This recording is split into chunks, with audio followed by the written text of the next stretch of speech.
बिस्मिल्लाहिर्रहमानिर्रहीम। अस्सलाम वालेकुम नाजरीन, आप यूट्यूब चैनल देख रहे हैं। मैं उस्मान हबीब हूँ।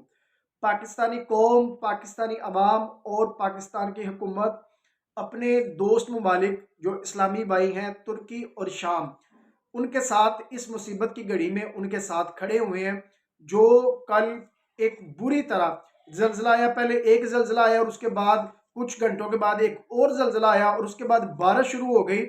और उस जल्जले की वजह से और उस बारिश की वजह से बेतहाशा तबाहकारियां हुई हैं, जिसमें हजारों की तादाद में लोग जाँ बाक हो गए हैं और तकरीबन 1 लाख के करीब ऐसे लोग अब तक पहुंच चुके हैं, 1 लाख की तादाद को, जो बेघर हो चुके हैं।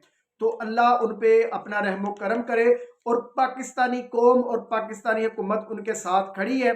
और पाकिस्तानी हुकूमत ने यह ऐलान किया है कि कल बरोज बुध 8 फरवरी से जो पहली खेप जाएगी पाकिस्तान से अपने दोस्त ममालिक की मदद के लिए। और आज रेस्क्यू टीमें, जिसमें कुछ डॉक्टर्स भी हैं, वो भी आज तुर्की और शाम में भेज दिए गए हैं। तो पाकिस्तान अभी फुली तौर पे इनके साथ खड़ा है, पाकिस्तानी अवाम भी और पाकिस्तानी हुकूमत भी।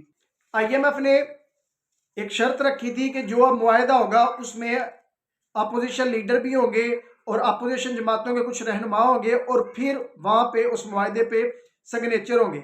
उसको लेके एक APC का अजलास बुलवाया गया था, शहबाज शरीफ की जानब से, ऑल पार्टीज कॉन्फ्रेंस का अजलास।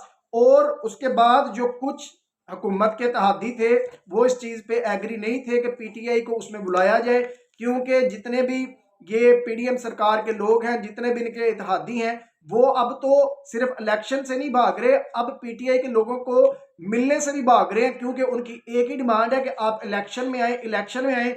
और जो हमारे सदर साहब है, जो हमारे वजीर आजम साहब हैं शहबाज शरीफ साहब, अब वो तुर्की में चले गए हैं, ये बहाना करके कि मैं तुर्की के दौरे पे जा रहा हूं, और APC अजलास अब कैंसिल कर दिया गया है। अब शेख रशीद के मामले पे आते हैं। शेख रशीद की जमानत को लेके एक फैसला महफूज कर लिया गया है और अब से कुछ देर बाद वो फैसला सामने आ जाएगा। उन पे मरी में भी एक केस हो गया है और मरी की पुलिस भी आज अदालत पहुंच गई है। अगर वो यहां से बरी हो भी जाते हैं तो मरी वाले उनको ले जाएंगे और शेख रशीद उधर रहेंगे। शेख रशीद का जो गुनाह है वो इतना है कि वो एस्टेब्लिशमेंट को सीधे हो गए हैं, वो PDM सरकार को सीधे हो गए हैं और अब वो एंटी हो गए एस्टेब्लिशमेंट के, क्योंकि जब तक वो एस्टेब्लिशमेंट प्रो रहे हैं तब तक उनकी बल्ले बल्ले रही है।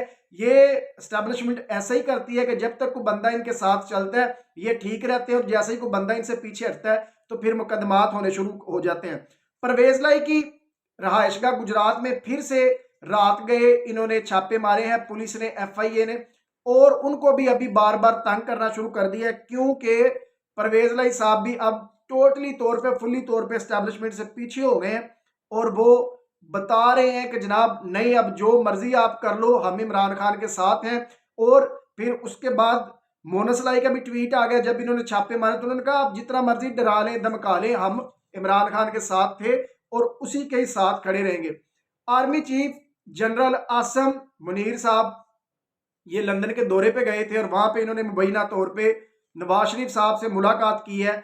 और मुलाकात में इन्होंने ये सारी बातें बताई हैं जो इन्होंने पहले शोटी दी हुई थी कि जनाब इमरान खान या तो जिंदा नहीं बचेगा, जिंदा बचेगा तो जेल में होगा, जेल में नहीं होगा तो फिर ये नाअहल कर दिया जाएगा।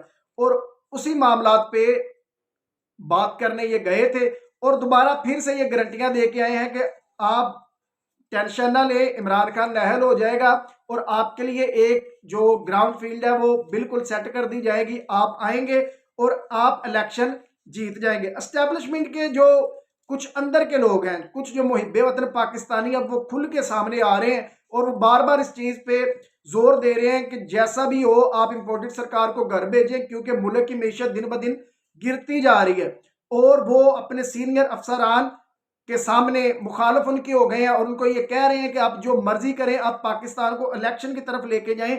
अगर आप चाहते हैं कि पाकिस्तान के एटमी असासे बचे रहें, अगर आप चाहते हैं कि पाकिस्तानी अवाम गुर्बत से बची रहे, अगर आप चाहते हैं कि पाकिस्तानी अवाम खुशहाली की तरफ जाए, तो आप पाकिस्तान को उसके हाल पे छोड़ दें और पाकिस्तान को इलेक्शन की तरफ जाने दें। एतजाज एहसन पीपल्स पार्टी के बड़े मजे हुए, एक सियासतदान है, उन्होंने कहा जी मुशर्रफ ने बहुत ज्यादा गलतियां दोहराई हैं, लेकिन उनकी जो एक सबसे बड़ी गलती थी वो ये थी कि उन्होंने एनआरओ दे दिया 1999 में नवाज शरीफ को। उन्होंने कहा जी अगर एनआरओ ना देते तो आज मुल्क इस नहज तक ना पहुंचता। अगर उनको तब भी पकड़ लेते, तब भी उनसे सारी रिकवरी कर ली होती और इन सियासतदानों को यह पता चल चुका होता कि हमारे गिरे बांध पे हाथ पड़ सकता है अगर हम करप्शन करेंगे, तो तब इनको एनआरओ दे के बाहर भेज दिया गया और बाद में ये सेटलमेंट करके फिर पाकिस्तान आ गए और इन्होंने पाकिस्तान को फिर लूटना शुरू कर दिया। अब तक के लिए इतना ही। अल्लाह हाफिज।